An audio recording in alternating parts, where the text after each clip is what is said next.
Setan gagu tuh hantu gagu, hantu yang membuat kita tiba-tiba tidak bisa bicara, tiba-tiba tidak bisa mengucapkan kalimat-kalimat yang sebetulnya terbiasa kita ucapkan. Ini biasanya setan gagu itu muncul pada saat eh, kayak macam sekarang nih ada penjelang tahun politik. Ini banyak banget setan gagu yang dilepas. Kalau zaman dulu setan gagu tuh iseng, mereka nggak punya proyek, nggak ada yang megang. Jadi mereka kan bikin gagu siapa aja yang mereka mau. Mereka kan bikin gagu siapa aja yang mereka suka. Tiba-tiba ada orang nggak bisa ngomong. Tiba-tiba seminggu diem nggak bisa ngomong gagu. Nanti setelah itu bisa ngomong lagi. Tiba-tiba ada yang ngomongnya ngecaprak, ngaco. Setelah itu ya bisa ngomong lagi. Jadi biasa aja gitu. Nah tapi sekarang zaman sekarang ini karena jumlah setan gagu itu sebetulnya kan makin banyak ya. Hanya zaman dulu tidak terkendali. Nah sekarang ini dikendalikan. Apalagi menjelang tahun politik. Ini jelas mereka banyak digunakan oleh beberapa tokoh, beberapa orang-orang yang menggunakan jasa mereka untuk mengacaukan dunia-dunia kampanye. Misalnya orang lagi kampanye nih. Jadi bapak-bapak dan ibu-ibu tiba-tiba keluar kalimat-kalimat lucu kan, orang pada ketawa semua kan, dia ngomongnya perasaan dia ngomongnya bener, tapi ternyata apa yang dikeluarkan begitu rekaman itu dikasih lihat dia juga ketawa karena dia ngomongnya nggak caprak, ngaco ngomongnya. Itu sering terjadi, terutama kalau ada seorang pimpinan atau tokoh nasional atau tokoh politik atau tokoh partai apapun masuk sebuah daerah, di daerah tersebut melakukan sebuah kampanye. Nah biasanya suka ada yang ngetes tuh. Jadi ngomongnya gagu, ngomongnya belabakan kemana-mana. Ya bau, orang kan, apaan tuh nih? Dan ini emang terjadi seringkali zaman-zaman sekarang ini kondisi ini tercipta.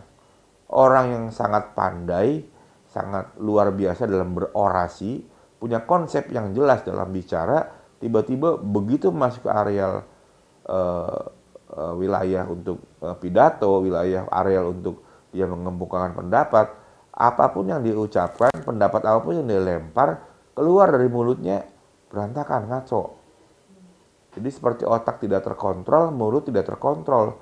Jadi tiba-tiba gagu, tiba-tiba ngomongnya ngaco. Dan itu sering kali terjadi. Kadang-kadang pula juga ini digunakan juga untuk mengacaukan orang-orang yang sedang nyanyi.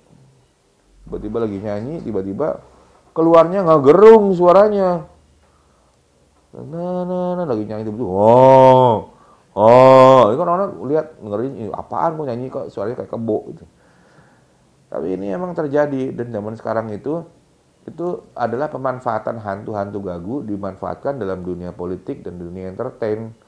Mereka dimanfaatkan untuk kebutuhan-kebutuhan tertentu oleh orang-orang zaman sekarang. Tentu dengan menggunakan pawang. Ada pawangnya, ada orang-orang yang biasa mengendalikan mereka, memanggil mereka, meritualkan dan mengarahkan kepada target.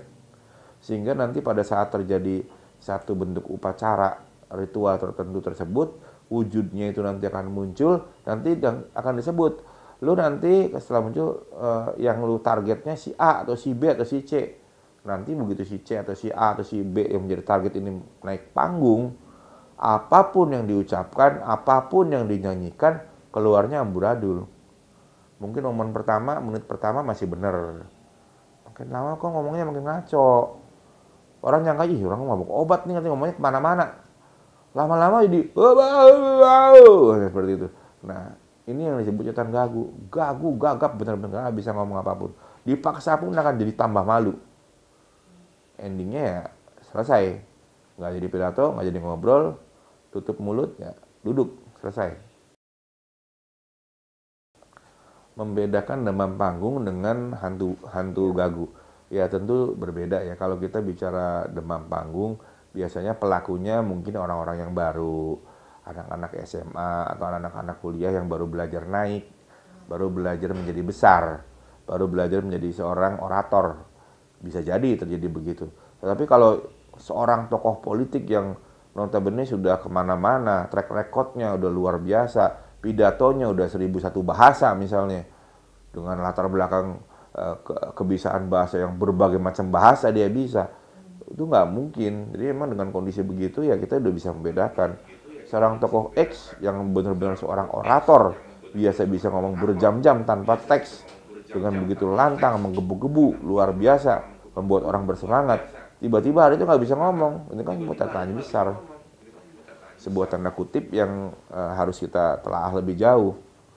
Balik lagi bahwa dalam dunia spiritual, dalam dunia kegelapan juga, dalam dunia halus juga, mereka juga ada agama.